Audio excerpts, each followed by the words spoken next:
Today's video, magluluto tayo ng sinampalukang manok. Igigisa muna natin ang bawang sibuyas at luya bago natin ilagay ang pinaka main ingredients na manok.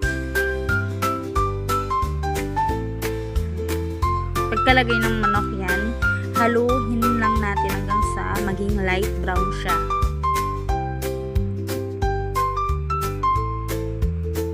Kung di nyo itatanong, mas masarap sa pakiramdam yung nagluluto ka ng may TLC, tender loving curve, para mas masarap ang ating niluluto.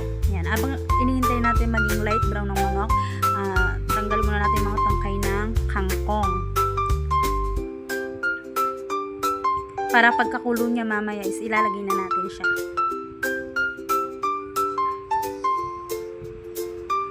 Yan. Mas masarap sa sinampalukang manok kung marami siyang kangkong or gulay.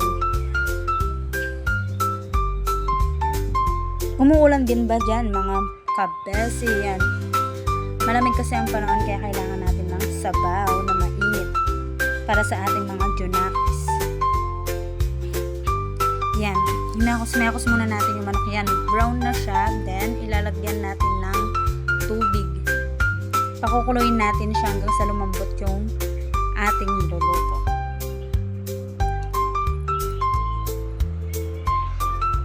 Takpan muna natin siya. Then, balik tayo sa kangkong na din na matapos-tapos.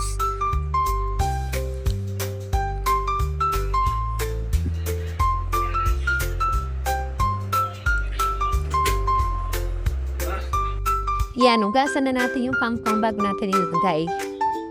Check natin yung manok kung kumukulo na bago natin ilagay yung kangkong. Yan, ugas lang ng yan, ayun, kumukulo na.